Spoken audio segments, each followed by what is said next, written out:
literally no one, has a filmography as decorated as James Cameron. This is the man that brought us some of the best-selling movies of all time, from Titanic to Avatar. He gave us Schwarzenegger as a Terminator, brought Leonardo DiCaprio to stardom, and terrified every moviegoer with Aliens. For a time, he was Hollywood's golden boy, the Steven Spielberg of the Gen X's. But in recent years, his storytelling has gone stale. In fact, critics have even called his latest releases reheated garbage. Alita: Battle Angel landed a mid at best 61% on Rotten Tomatoes. For a director that frequently courted near-perfect scores, that's a disaster. So why? Why, after the cultural phenomenon that was Avatar, was The Way of Water so easily forgotten? Even after a 13-year wait, which aged the actors more like milk than fine wine? Why did it seem like the scriptwriters had all gone on strike and been replaced by monkeys working with GPT-2? The reality is, James Cameron is now the coldest director in Hollywood. From failed marriages, costly affairs, and losing his passion. Cameron's rise and fall is one of the most underrated arcs in Tinseltown. He's the man who conquered everything, but learned the hard way that the price of perfection is often your soul. So how does a man become the coldest director in Hollywood? Well, for starters, he was never in Hollywood.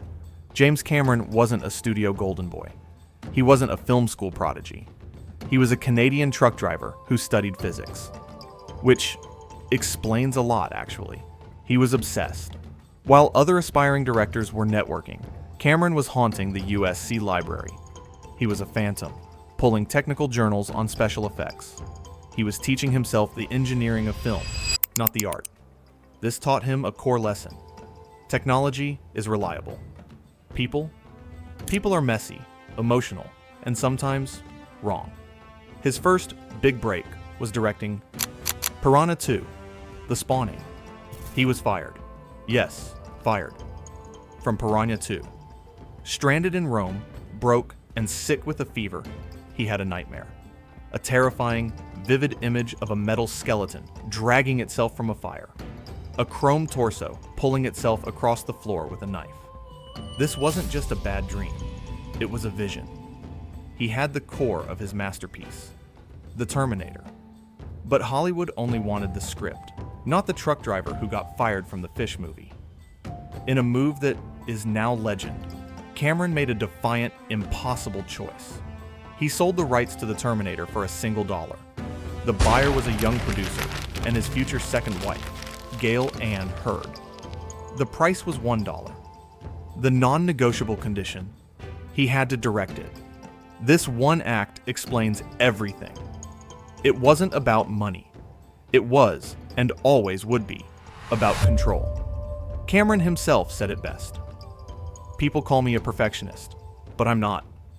I'm a rightist. He does something until it's right, which is just a great, non-terrifying way to say my way or the highway. But this rightist philosophy was about to be tested. He'd proven his vision on a small budget. Now, he was about to get his first taste of real studio money, and he would use it to create a production so brutal, so legendarily dangerous, that it would become known as the aquatic nightmare. The film was The Abyss, and it was, by all accounts, an aquatic nightmare. This is where Cameron's rightist philosophy was unleashed with a real budget, and the human cost was immediate. The set wasn't a set. It was an abandoned, never-used nuclear power plant in South Carolina. Cameron filled 2 giant concrete tanks with 7.5 million gallons of water. This was his controlled environment. Controlled is a fun word for it.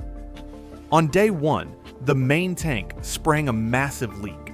To keep the water from looking murky on camera, the crew pumped it full of so much chlorine it gave the divers chemical burns.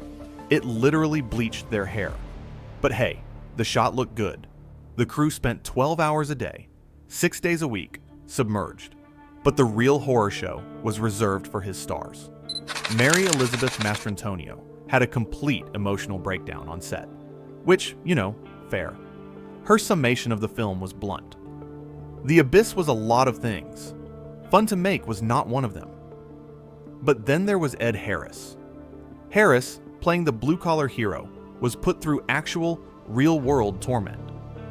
During one underwater take, his helmet started filling with water. He was 30 feet down, being towed. He signaled for oxygen. His safety diver got delayed. A second diver finally reached him and put the regulator in upside down. Harris inhaled a lungful of water and air. As he later admitted, "For a brief second, I thought, this is it." He nearly drowned. For a movie. Later, he reportedly burst into spontaneous sobs while driving home. To this day, Ed Harris refuses to talk about the film. Cameron himself almost drowned when his own tank ran out of air. You'd think this shared near-death thing would create a sense of camaraderie. You would be wrong. It just made him angrier. He dismissed his actors' suffering, scoffing, for every hour they spent trying to figure out what magazine to read. We spent an hour at the bottom of the tank, breathing compressed air. This is the rightest mind in action. The actor's trauma is just a scheduling inconvenience. The physical harm to his crew is just a necessary chemical equation. And here's the kicker. After all that pain, all that trauma, The Abyss bombed. It was a massive box office disappointment. This should have been the lesson. The moment a studio or any sane person told him never again. But it wasn't. The film was later reappraised as a misunderstood classic, and this taught him the worst possible lesson. It proved his internal narrative. He wasn't a tyrant. He was a misunderstood genius. The human cost was justified because the film was eternal, and he was about to be given the biggest budgets in history to prove it. The Abyss should have been a warning. Instead, Hollywood saw a guy who could push technology to its limit and gave him a blank check. This was his golden age, the era where his autocracy built an empire. First came Terminator 2. At the time, it was the most expensive film ever made. The pressure was so intense. The final film prints weren't delivered to theaters until the night before its release. But it was a smash hit. It grossed over $500 million. And it proved Cameron's rightest method worked. So, for his next project, he doubled down. He decided to make Titanic. The industry didn't just predict it would fail. They predicted it would be a historic, Waterworld-level disaster. The budget, initially $110 million, ballooned to over $200 million. Again, the most expensive film ever made. The set was a 160-day marathon of misery. Crew members wore t-shirts that said, "You can't scare me. I work for James Cameron." Someone, likely a disgruntled crew member, spiked the lobster chowder with PCP, sending Cameron and 50 other people to the hospital. This wasn't a film set. It was a high-budget war zone. And just like The Abyss, his stars paid the highest price. Kate Winslet called the experience traumatizing. She chipped a bone in her elbow. She suffered from hypothermia multiple times. She later admitted she nearly drowned on 2 separate occasions. Once, when her heavy coat snagged on a gate as a set was submerged. She was so scarred by the ordeal. She famously said it would take a lot of money to ever get her to work with him again. Cameron's response to her near drowning? He just let adult actors take responsibility for their own preparation. The tyranny was total, and when the film was done, he won. Completely. 11 Oscars. The highest grossing film of all time. And on that Oscar stage, he held up his trophy and shouted, "I'm the king of the world." I'm the king of the world!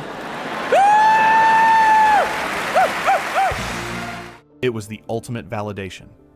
Every terrible, tyrannical, dangerous thing he had done had been proven right. But this victory had one final, devastating human cost. His wife, Linda Hamilton, had been at home, living through the affair he was having on set. She later gave the single most damning quote about his obsession. "Titanic was the mistress he left me for." He was the kind of man who really would rather be at work with the mistress than at home with the wife. The marriage exploded. The divorce cost him a reported $50 million. he had conquered the world. But in the process, he had proven his wife's point. The film wasn't just a story. It had replaced his humanity.